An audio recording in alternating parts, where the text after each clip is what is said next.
Hi everyone. So today we're going to talk about the power of iteration and how to go past infinity or how to iterate past infinity.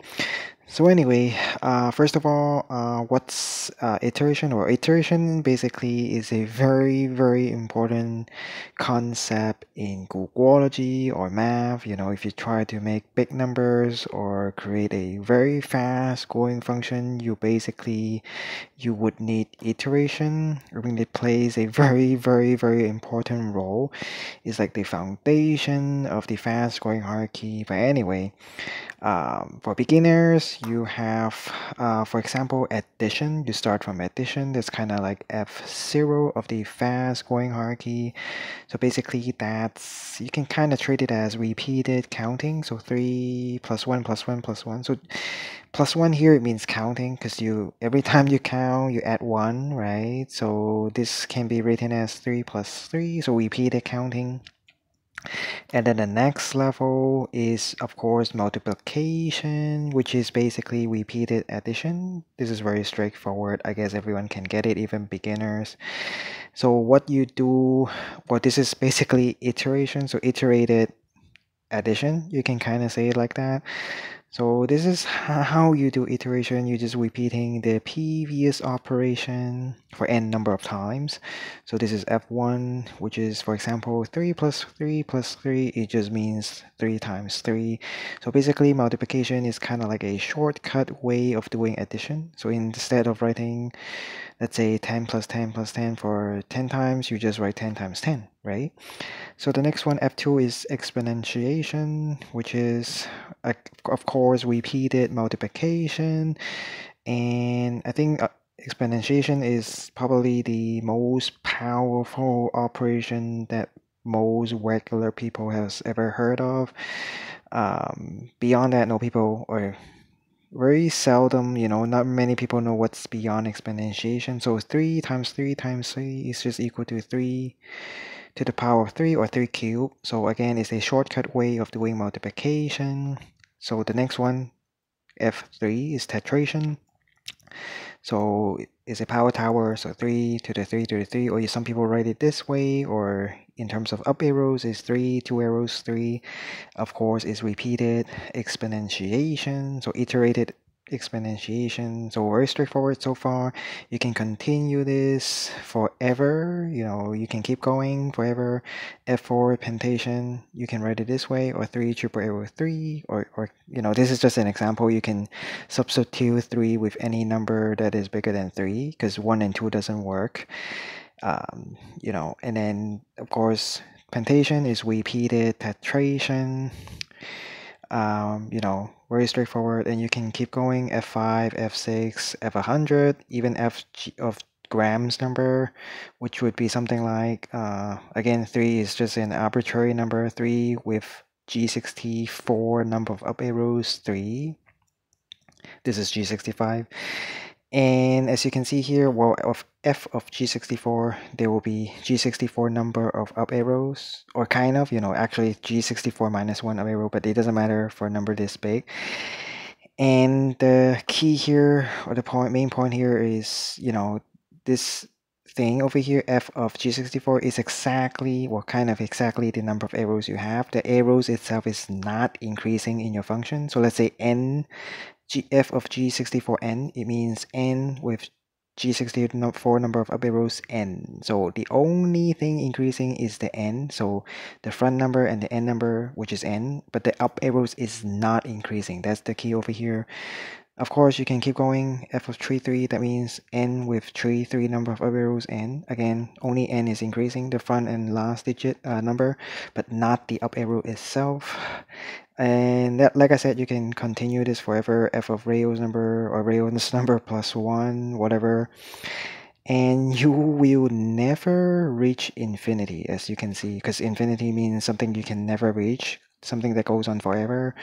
So people ask, how do you reach f of omega n in this case? Since you can keep going, you will never reach, kind of, because omega kind of means the first ordinal that is bigger than infinity. So the first transfinite ordinal after all the finite ones. So how do you reach here possibly?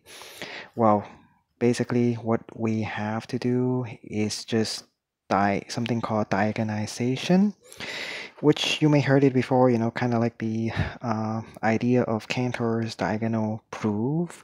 This is how you go past infinity. Well, this is kind of like this is how you get to a bigger infinity from the countable infinity to the uncountable infinity. So basically similar idea. What you have to do is diagonalize what you're doing. So here, like I said, the number of arrows itself is not increasing. So in order to get to infinity or omega here, very straightforward, you just have to increase the n also. So n, the number of arrows itself is also increasing.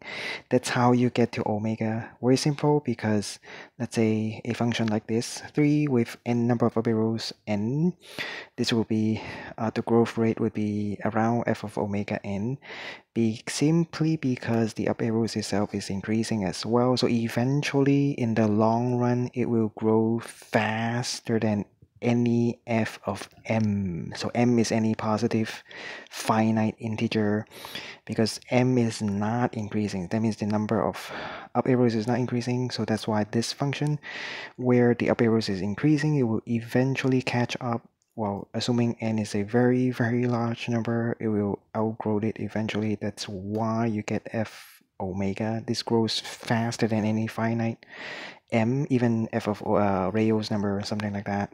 So the key here is diagonalization. That's how you reach or go past infinity or omega.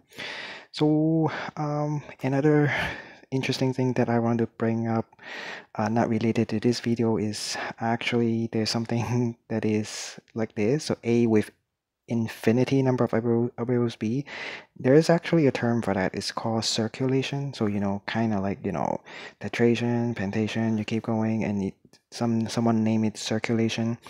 Basically what it means is you take the limit, and then n goes to as n goes to infinity, then you try to figure out a up arrow n number of up arrows b. So as n goes to infinity, that's the definition. And actually the only real use for this number is only for situation, which is 1 with infinite up arrows, n is equal to 1, and in this case 4, in this case 1, in this case n. So something interesting just to bring it up, But anyway, let's continue. So what does f of omega plus 1n look like? So if f of omega n looks like this, or what does the next step is? So basically, again, just like what I've told you before, fm is basically equal to the iteration of f of m minus 1. Right, pretty straightforward. So you're repeating the previous operation. So basically what f of omega plus 1 means is basically the iteration or the repetition of the previous step. So you're just basically repeating these functions over here. So very straightforward. And for f of omega n, or or f, for example, f of omega 64 is equal to 64 with 64 up arrow 64, something like that approximation. And as you know that this is clearly smaller than Graham's number, because Graham's number has g63 up arrows, way more than 64 arrows. That is why we can conclude that Graham's number is actually, the G sequence grows faster than f omega n. That's how we know that, because 64 up arrows, this thing only have 64 up arrows, so n number of arrows, but G64 is at least one level above that. So f of omega n, in terms of chain arrow, is 3n, 3, and also 3 BEAF, beef. So the next one, you just reiterate this function here, which looks something like this. So this thing, n up arrows with n number of up arrows n, you just keep iterating for n number of times. This is how you get to the next level, f of omega plus 1n. And as you know, this looks familiar, because this is similar to what the G sequence is defined, which is, so therefore gram sequence grows at the rate of f of omega plus 1n instead of f of omega n. And in terms of chain error, it's like this. This is beef.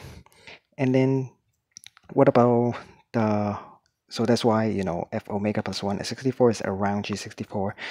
But what about the next one? What does f of omega plus 2n looks like? So same thing, you're just repeating this process, you're iterating this process for n number of times. So very straightforward.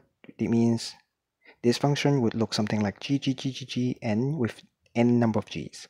So this is just another way to saying I'm repeating this thing over here for n number of times. So this thing one time, the next one will be the number of kind of iteration is equal to this thing. So you do this the second time, 3 times, 4 times, and you repeat this thing over here. You go horizontally for n number of times. This is basically what it means here.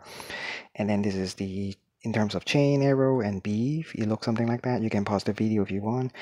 But what about, so in this case, f omega plus 264 would be something like g 64 with 64 number of g's. Way big, more powerful than this. Just going by one level up, so just going, just plus 1, you get something way more powerful. And what about f of omega plus 3? In this case, you were just going, again, you're just iterating the omega plus 2 function over here. So it would look something like this. So g, so starting from this again, g, and then the next one would be, it would determine the number of g's in the next one. And then you continue this thing for n number of times. And of course, to make things simple, you can define this as hn or whatever you want. This would be f of omega plus 3. This is what it looks like. And then the next one, f omega plus 4. Similarly, you just repeat h of n. This h function for n number of times. This is omega plus 4. This is in terms of the chain arrow, and this is b. And then the next one, f of omega plus 5, it would, same thing, you just repeat this thing. So same thing as here, you just do something like this, and you do this for n number of times, then you define this as whatever you want, mn, and then this is chain arrow and b. So you just, in order to go up one level, you just iterate or repeat the previous step. So very straightforward. And of course, you can repeat this thing over here for infinite number of times, as many times as you want. That will get you to, like f of omega plus 6 plus 7 plus 8 plus 9 all the way to omega plus omega. But how do you get to omega plus omega?